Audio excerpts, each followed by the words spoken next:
കുറെ നാളായി mister ശങ്കരമേനോന്റെ family ഡോക്ടറാണ് ഞാൻ. അവിടുത്തെ എല്ലാ കാര്യവും ഒരംഗത്തെ പോലെ എന്നോട് ഡിസ്കസ് ചെയ്യാറുണ്ട്. വളരെ കാഷ്വലായിട്ടാ നിങ്ങളെ അവിടെ വെച്ച് ഞാൻ പരിചയപ്പെട്ടു. നിങ്ങൾ പലപ്പോഴും അവിടെ വരാറുണ്ട്, പോകാറുണ്ട്. എന്തിനാണെന്ന് എനിക്ക് ഇപ്പോഴും അറിയില്ല. മാലിന്യോട് ചോദിച്ചപ്പോ അറിയില്ല എന്ന് പറഞ്ഞു. ലതയോട് ചോദിച്ചപ്പോ പറയാൻ എന്തോ വിഷമമുള്ള പോലെ തോന്നി. അതുകൊണ്ട് ഞാൻ നിർബന്ധിച്ചുമില്ല. ആവശ്യമുണ്ടെങ്കിൽ എന്നോട് പറയും എന്ന് ഞാനും കരുതി. Why are you so tense? വല്ല സീരിയസ് ടെസ്റ്റ് വേണം?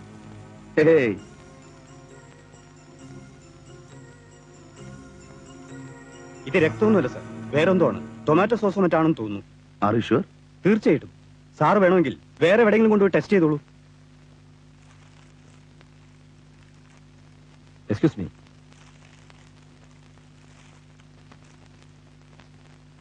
ഇത് മാലിന്യയുടേതല്ലേ? അല്ലേ? ഡോക്ടർക്ക് എങ്ങനെ മനസ്സിലായി? കൊള്ളാം. ഞാൻ ആ വീട്ടിൽ ദിവസവും പോന്നല്ലേ അച്ഛനെ. എന്തിനാ ഈ ടെസ്റ്റ്? എന്താ കാര്യം? പറയണ സാർ, ഞാൻ കൂടെ അറിയട്ടെ. പറയാനാണെങ്കിൽ ഒരുപാട് കാര്യങ്ങൾ പറയണം. അപ്പൊ അതിനുള്ള സമയമില്ല. തൽക്കാലം ഒന്ന് മാത്രം പറയാം. ഒരു സംശയ നിവൃത്തിക്ക് വേണ്ടേ ഞാനിത് ചെയ്തത്. ഞാൻ ഇറങ്ങട്ടെ. ഓ ശരി. ഓ വരട്ടെ. ശരി.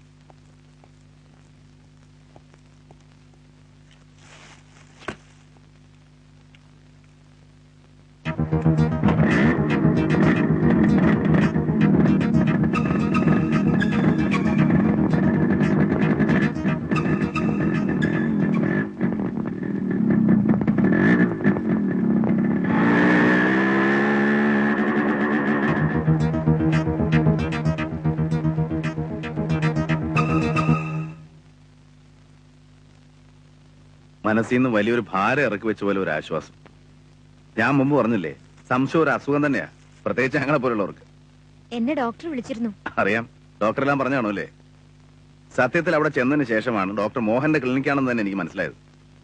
അതുകൊണ്ടായിരിക്കാം ഇതും കൊണ്ട് നേരെ ഇങ്ങോട്ട് പോന്നത്. നെവർ. അല്ലെങ്കിലും വരും. മാലിനിക്ക് അറിയോ, ഡ്രസ്സും കൊണ്ട് ഞാൻ ബൈക്കിൽ പോകുമ്പോ എന്റെ മനസ്സ് പ്രാർത്ഥിക്കായിരുന്നു, രക്തമായിരിക്കരുതെന്ന്. ആണെങ്കിൽ ഏതായാലും അല്ലല്ലോ. സംശയം ഉണ്ടായിരുന്നെങ്കിൽ എന്റെ അടുത്തൊരു വാക്ക് ചോദിക്കാമായിരുന്നില്ലേ? കാറിന്റെ കാര്യം ചോദിച്ചത് തന്നെ വളരെ ബുദ്ധിമുട്ടിയാ. പിന്നെ ഇതും കൂടെ ചോദിക്കുന്നതിനല്ലേ ഒരു ലിമിറ്റ്.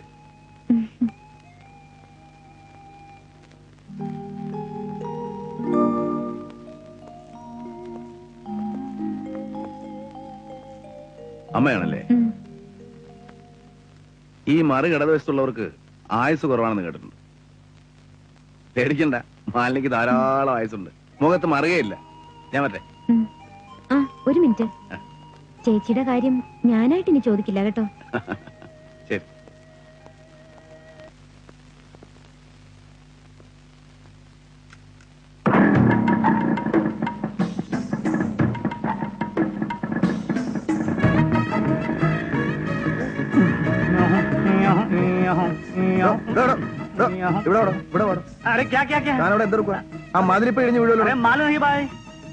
കണ്ടിട്ടൊരു കള്ളന്റെ ലക്ഷണം ഉണ്ടല്ലോ. ഇന്ന് രാത്രി വീട്ടിൽ കയറാനുള്ള പരിപാടി ഉണ്ടോ? मेरा नाम कुंजू सिंह है, मेरा बाप का नाम कब्बर सिंह है, मेरा माँ का नाम नीतू सिंह है. समझे? പോടാ പന്ന കഴിവുള്ള സാറെ പോക്കറ്റ് തരം പറയരുത്. തന്നെ ഏത് സാർ അയച്ചത് എന്നെ ഫോളോ ചെയ്യാൻ? സാറോ? ഏത് സാർ? ഞാൻ പോലീസ് അല്ലല്ലോ. ഞാൻ പറഞ്ഞോ താൻ പോലീസാണെന്ന്? നേര് പറ, ഏത് സാർ അയച്ചത്? സത്യമായിട്ടും പീറ്റർ സാറിൽ എന്നെ അയച്ചത്. പീറ്ററാണ് തന്നെ അയച്ചതെന്ന് ഞാൻ പറഞ്ഞോ? എന്തിനാ തന്നെ അയച്ചത്? സാറിനെ വാച്ച് ചെയ്യാനൊന്നല്ല എന്നെ അയച്ചത്. പിന്നെ എന്തിനാ മൂത്രം ഒഴിച്ചാൽ മതിൽ മറിക്കാനോ? അതിപ്പോ ഈയോടെ നാണം കണ്ടില്ലേ? എന്നാ വല്ലപ്പോഴും പ്രയോജനപ്പെടും കേട്ടോ.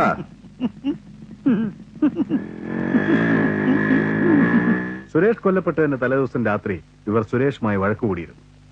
ആ ബാറിലെ ജോലിക്കാരനായ ഇയാൾ ദൃക്സാക്ഷിയാണ്. നിസാര വാക്ക് തർക്കത്തിൽ തുടങ്ങിയ വഴക്ക് കയ്യാങ്കളിയിലാണ് അവസാനിച്ചത്.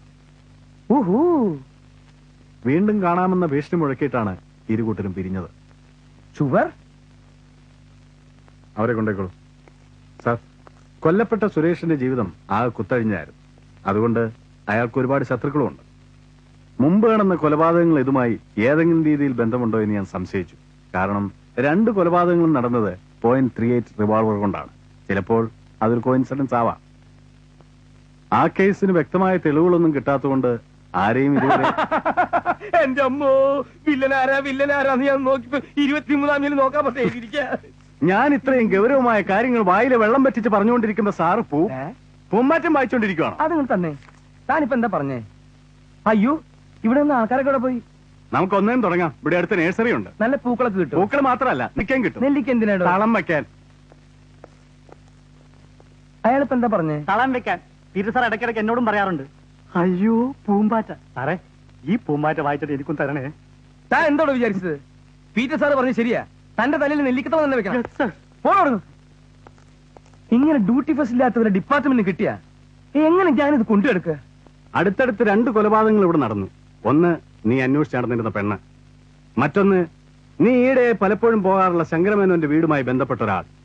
വ്യക്തമായ തെളിവൊന്നും കിട്ടാതെ എന്റെ അന്വേഷണം വഴിമുട്ടി നിൽക്കുകയാണ് ഹരി. Please help me. ഞാൻ എന്താണ് ചെയ്യേണ്ടത്? ആരാ പെണ്ണിനെ നിന്നെ അന്വേഷിക്കാൻ ഏൽപ്പിച്ചത്? ആരാ നിന്റെ അജ്ഞാതനായ ക്ലയന്റ്? ഉത്തരം നിന്റെ ചോദ്യത്തിൽ തന്നെയുണ്ട്. അയാൾ ഇപ്പോഴും അജ്ഞാതനാണ്. He still unknown to me. ശങ്കരമേനോന്റെ വീടുമായി നിനക്കെന്താ ബന്ധം? നീ എന്തിനാ അവിടെ പോകുന്നത്? എന്താ എനിക്ക് അവിടെ പോയിക്കൂടെ? ആ പ്രദേശത്ത് വല്ല 144 നിരോധനാജ്ഞയോ വല്ലതും പ്രഖ്യാപിച്ചിട്ടുണ്ടോ? നിന്റെ തമാശ എൻജോയ് ചെയ്യാവുന്ന മൂഡിലല്ല ഞാനിപ്പോ. Please answer my questions. നീ എന്തിനാ വീട്ടിൽ പോയത്? ആര് പറഞ്ഞ ഞാനവിടെ പോരണ്ടെന്ന്? നീ കണ്ടോ? എനിക്കറിയാം. ആ പഞ്ചാബി പറഞ്ഞു കാണും. എന്നെ ക്ലോസ് ആയിട്ട് വാച്ച് ചെയ്യാൻ നീ ഒരുത്തനെ അയച്ചിരുന്നില്ലേ? അയാൾ പറഞ്ഞു കാണും. എവിടെ നീട്ടിയാടാ ഇമാതിരി കോമാളികളെ? കൊള്ളാവുന്ന ആരുമില്ലേ ഡിപ്പാർട്ട്മെന്റിൽ? ഹരി, നീ അവിടെ പോകാറുണ്ടോന്നാ ഞാൻ ചോദിച്ചത്. പോകാറുണ്ട്. ശങ്കരമേനോന്റെ വീട്ടിൽ മാത്രമല്ല, പല മേനോന്മാരുടെ വീട്ടിലും പോകാറുണ്ട്. അവിടെയൊക്കെ എന്തിനു പോയി, ആരെ കാണാൻ പോയി എന്നൊക്കെ ചോദിച്ചാ ഉത്തരം പറയാൻ ബുദ്ധിമുട്ടാണ് ചങ്ങാതി. പറയേണ്ടി വരും. എന്നാ പറയടാ. പറഞ്ഞില്ലെങ്കിൽ എനിക്ക് നിന്നെ അറസ്റ്റ് ചെയ്യേണ്ടി വരും. You are welcome. അറസ്റ്റ് ചെയ്ത് ജീവിതകാലം മുഴുവൻ അകത്ത് വെക്കാനുള്ള വകുപ്പൊന്നുമില്ലല്ലോ. ഈ പെണ്ണിനെ കുറിച്ച് നിന്റെ അടുത്ത് വന്ന് അന്വേഷിച്ചത് ഞാനാ, നീയല്ല. ഇനിയിപ്പോ ഞാൻ ഈ പെണ്ണിനെ തേടി വന്നില്ലായിരുന്നെങ്കിൽ നീ എന്ത് ചെയ്യുമായിരുന്നു? അതങ്ങ് ചെയ്താൽ മതി. പറ്റിയില്ലെങ്കിൽ കെട്ടുകണക്കിന് കേസുകൾ തെളിയിക്കാതെ കിടപ്പില്ലേ? ആ കൂട്ടത്തിൽ ഇതും പെടുത്തിക്കോ. അല്ലാതെ അറസ്റ്റ് ചെയ്യും ക്രസ്റ്റ് എന്നൊക്കെ പറഞ്ഞ് വരട്ടാ.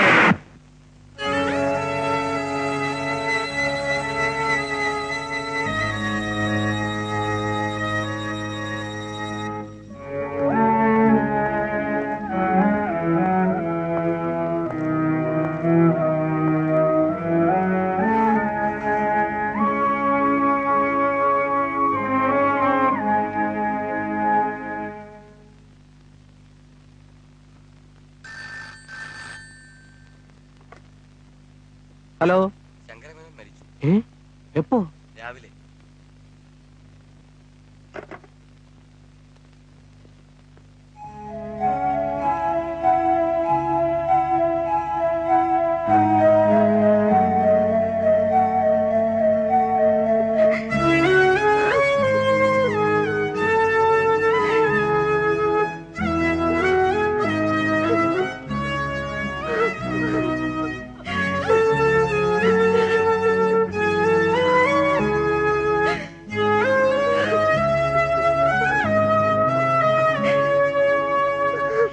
ഇന്നലെ രാത്രി 12 മണി വരെ ഞാൻ കൂടെ തന്നെ ഉണ്ടായിരുന്നു. അപ്പോഴേ ചെറുതായിട്ട് പെയിനും ഉണ്ടായിരുന്നു. ഇന്ന് രാവിലെ പെയിൻ പെട്ടെന്ന് കൂടി. വിവരം അറിഞ്ഞ് ഞാൻ എത്തുമ്പോഴേക്കും എല്ലാം കഴിഞ്ഞിരുന്നു. എനിക്ക് ഹരിയെ പേഴ്സണലായിട്ടൊന്ന് കാണണം. കാണാമല്ലോ. തിരക്കില്ല, സൗകര്യമായിട്ട് ഒരു ദിവസം ക്ലിനിക്കിൽ വന്നാൽ മതി. ഓക്കെ. പറയടാ സത്യം.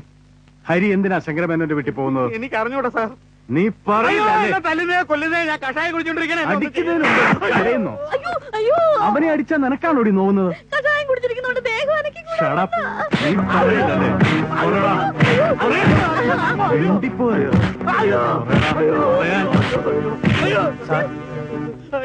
എന്താടോ? ഇവരെ അങ്ങോട്ട് അയക്കാൻ വിശ്വപ്പൻ സാർ പറഞ്ഞു. പോടാന്ന്.